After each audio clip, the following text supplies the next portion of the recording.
In the kitchen of equality, blindness doesn't dim the flavor. இன்னைக்கு நம்ம வீடியோல ஒரு லஞ்ச் பாக்ஸ் ரெசிபி தான் பார்க்க போறோம். அதுக்கு முன்னாடி நம்ம சேனலை ஃபர்ஸ்ட் பார்க்கறவங்களுக்கான ஒரு ஷார்ட் இன்ட்ரோ கொடுத்துட்டு போயிருவோமா?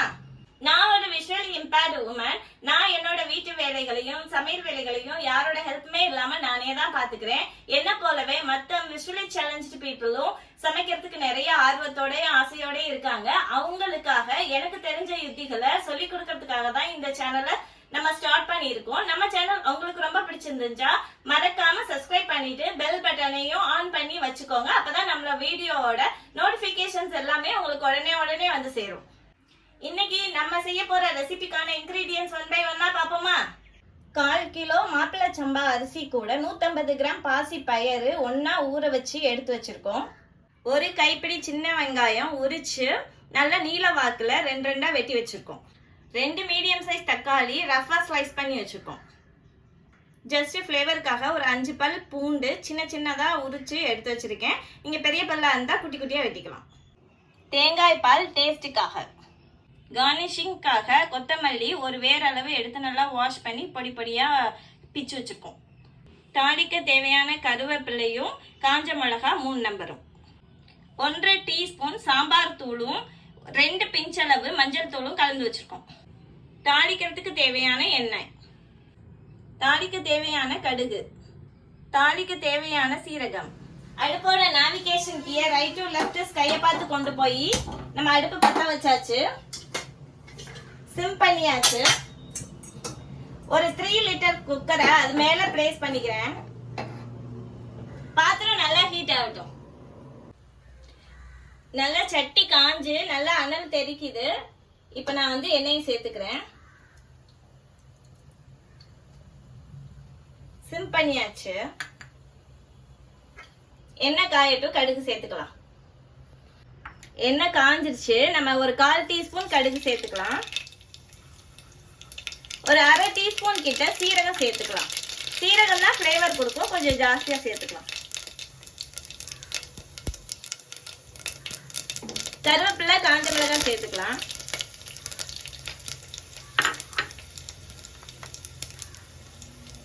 பூண்டு சேர்த்துக்கலாம்.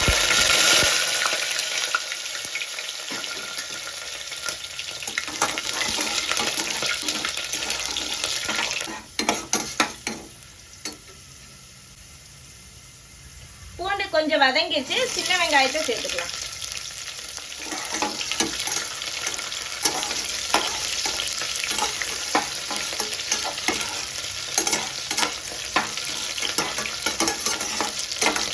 சின்ன வெங்காயம் லைட்டா செவக்கட்டும். வெங்காயம் கொஞ்சம் வதங்கிருச்சு. இப்ப நான் தக்காளி சேர்த்துக்கிறேன்.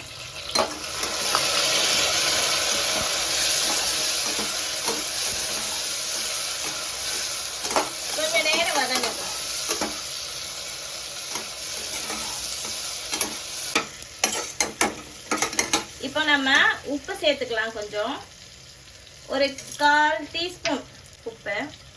இப்ப சாம்பார் பொடியும் மஞ்சள் தூளும் சேர்த்துக்கலாம். இந்த தக்காளி சாறுலே வதங்கும் போது அது தீஞ்ச வடை வராது. அதுக்காக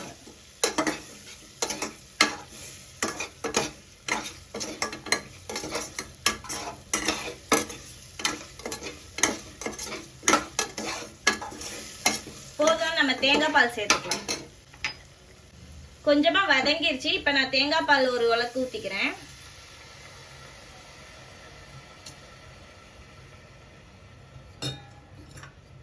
இது கூடவே தண்ணியும் சேர்த்துக்கிறேன்.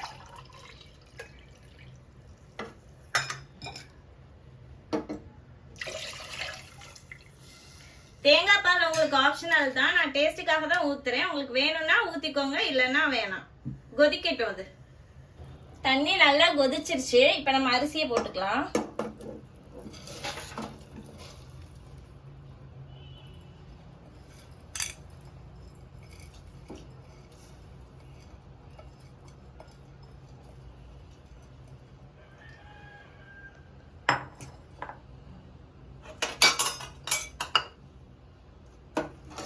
நல்லா கலந்து விட்டுக்கோங்க.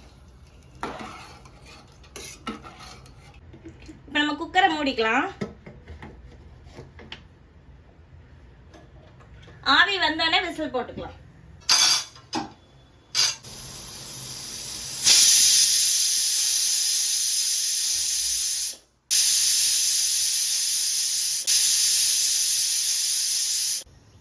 மூணு விசில் வந்துருச்சு. நம்ம இப்ப அடுப்பை ஆஃப் பண்ணிக்கலாம். 3 விசில் வந்து ஸ்டீம் எல்லாம் அடங்கிடுச்சு. ஓபன் பண்ணி பார்க்கலாம்.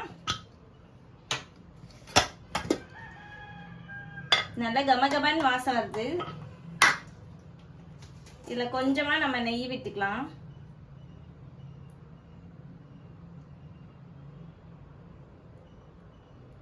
ஒரு டீஸ்பூன் விட்டுருக்கேன். அது கூட கொஞ்சமா கொத்தமல்லி தூவிக்கிறேன். இப்ப நல்லா சேர்த்து கலந்து விட்டுக்கலாம்.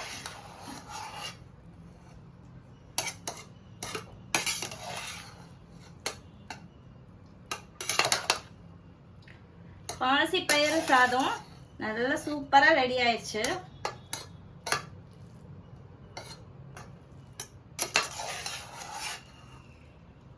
சாப்பிட்டு பார்க்கலாமா?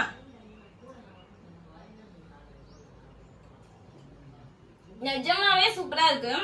இந்த பாசி பருப்பு, தேங்காய் பால், கீ, அது கூட கொத்தமல்லி, அந்த சாம்பார் பவுடர் எல்லாம் சேர்ந்து செம்ம டேஸ்டா இருக்கு. அரோமாவும் செமையா இருக்கு. இதை லஞ்ச் பாக்ஸ்ல கொடுத்து விட்டீங்கன்னா கொஞ்சம் கூட மீதியமே வராது. நீங்களும் செஞ்சு பாருங்க. நெக்ஸ்ட் வீடியோல பார்க்கலாம். பாய்.